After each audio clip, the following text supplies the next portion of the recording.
kiss the boot of shiny, shiny leather. Some albums fade with time, but not these 10.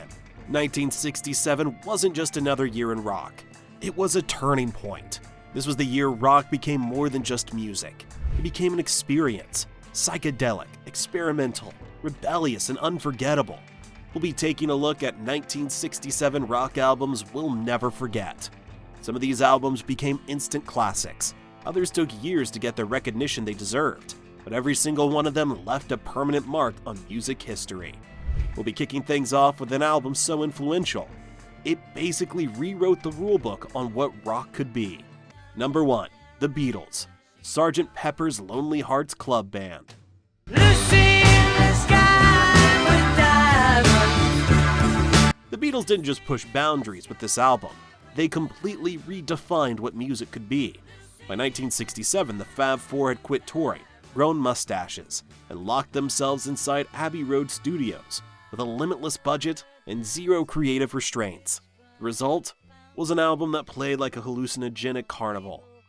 From the trippy landscapes of Lucy in the Sky with Diamonds to the orchestral chaos of A Day in the Life, Sgt. Pepper wasn't just music, it was an experience. It'd go on to win 4 Grammys, with 32 million copies sold, and countless greatest album of all time rankings. Even the Rolling Stones had to step up their game because of this one. But here's the wildest part. The Beatles never played a single note of this album live. It was so sonically complex that it was impossible to perform on stage at the time. Yet it changed everything. Rock wasn't just about singles anymore. It was about albums as a whole, crafted like a masterpiece painting instead of a radio-friendly playlist. Number 2, The Jimi Hendrix Experience. Are you experienced? Excuse me while I kiss the sky. Before the Jimi Hendrix Experience, Are You Experienced, guitarists strummed, picked, and played clean. After this album, they set their guitars on fire, played solos with their teeth, and made distortion their religion. Jimi Hendrix didn't just arrive in 1967, he descended like a lightning bolt. His debut album, Are You Experienced, was a full-scale sonic invasion. From the menacing opening riff of Purple Haze to the acid-drenched wah-wah Foxy Lady, Hendrix took the blues, ran it through a fuzz pedal, and turned it into something supernatural. Critics didn't even know what to call it. Was it psychedelic rock, blues, funk, a direct transmission from another galaxy? The only thing that was clear, it was something the world had never heard before. Are You Experienced went top 10 in the US and UK, and turned Hendrix into rock's most electrifying performer, and left generations of guitarists desperately trying to figure out how he did it. And get this, he recorded it in under 6 months. If Sgt. Pepper was rock's greatest experiment, Are You Experienced was its greatest explosion. But Jimi wasn't the only one blowing minds in 1967. Up next, a band that turned poetry, jazz, and madness into one of the most haunting rock debuts ever. Number 3, The Doors. The Doors.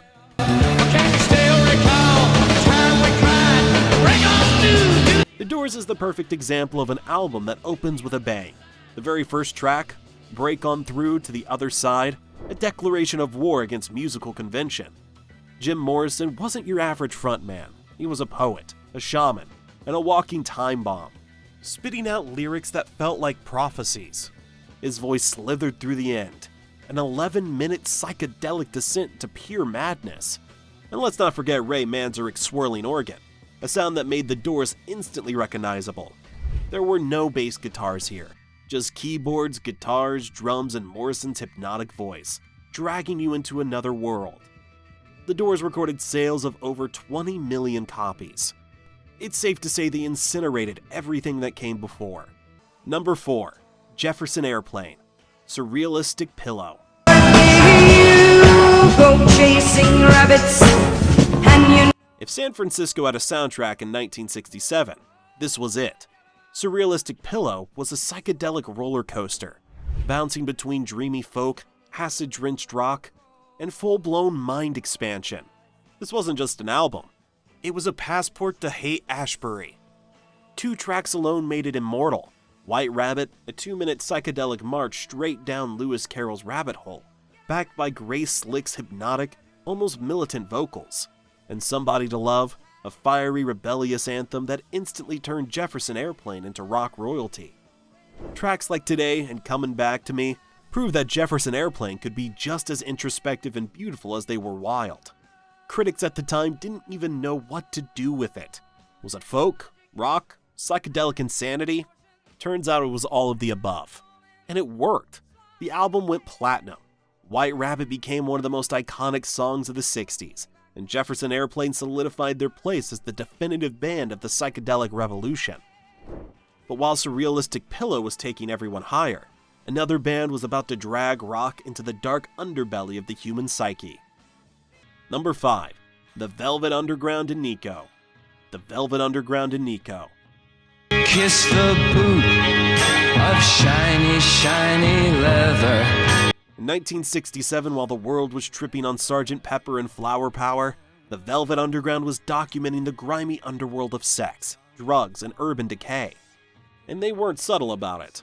Heroin was a 7-minute odyssey into addiction. Venus and Furs dripped with sleazy, experimental menace.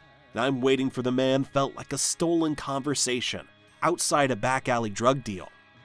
Lou Reed's deadpan delivery made everything feel dangerously real. John Cale's electric viola screeched like sirens, and Andy Warhol, yes, that Andy Warhol, produced the whole thing, slapping his famous banana artwork on the cover. At the time, nobody got it. The album flopped commercially, ignored by the same crowd that was grooving to Good Vibrations. But decades later, it was one of the most influential albums ever made. But if the Velvet Underground and Nico was a bleak trip through New York's underbelly, our next album was something else entirely. A beautifully strange orchestral masterpiece that nobody saw coming. Number 6. Love. Forever Changes.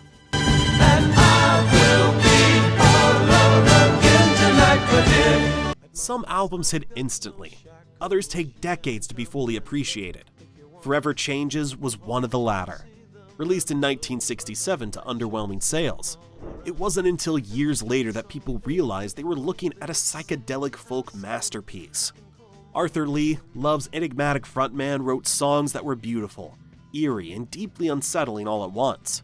Alone Again opens the album with Spanish-style horns that feel like a fever dream, while The Red Telephone delivers an apocalyptic paranoia that still chills to this day.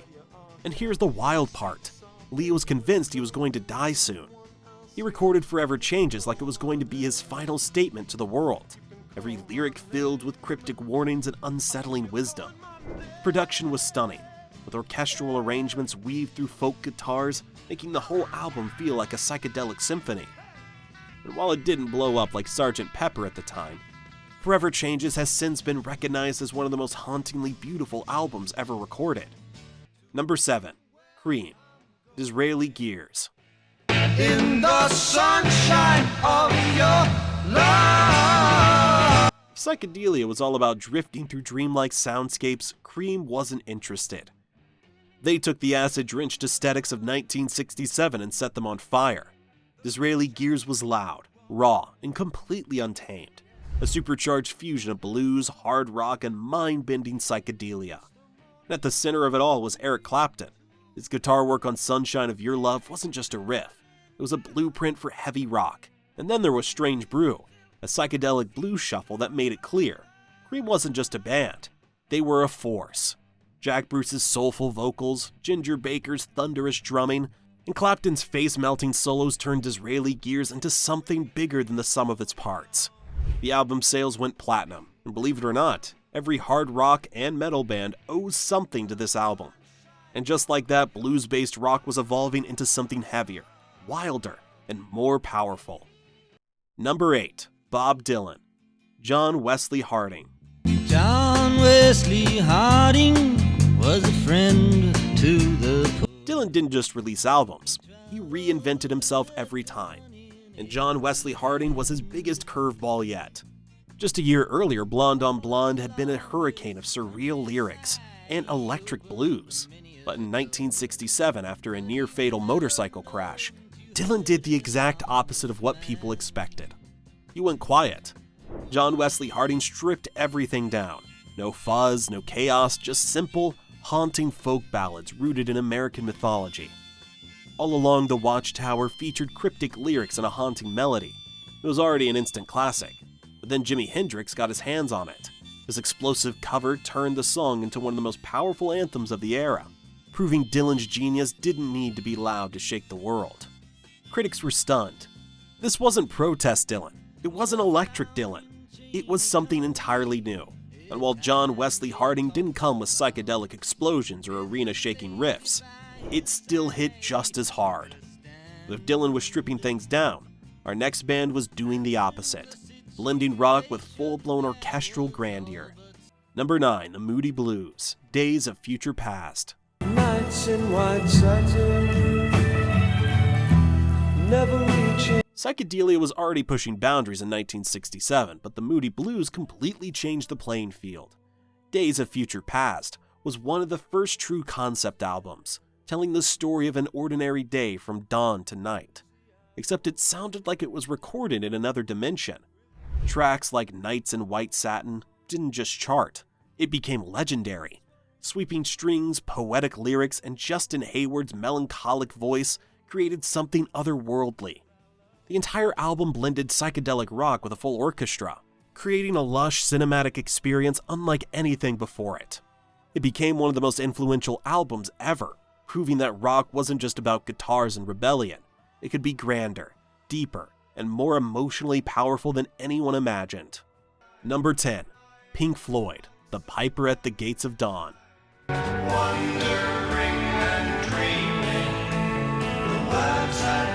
Before the laser shows, the massive stadium tours, and The Wall, Pink Floyd was a completely different beast. And that beast had a name, Syd Barrett. The Piper at the Gates of Dawn was his vision, wild, surreal, and utterly unpredictable. Recorded at Abbey Road right next to the Beatles working on Sgt. Pepper, this album wasn't just psychedelic, it was an acid trip pressed onto vinyl. Interstellar Overdrive was a 9-minute instrumental freakout that basically invented space rock. Syd Barrett wasn't writing songs, he was painting soundscapes with his mind. But behind the brilliance, cracks were forming. Barrett's experiments with psychedelics were taking a toll, and his erratic behavior would soon force the band to replace him. Still, The Piper at the Gates of Dawn was a landmark moment. It put Pink Floyd on the map, laid the groundwork for progressive rock, and proved that music didn't always need rules, it just needed vision. And with that, 1967 was sealed as one of the most groundbreaking years in rock history. Which of these albums is your favorite? Which one still blows your mind today? Drop it in the comments. And if you loved this list, hit that like button and subscribe. We've got way more rock history coming your way.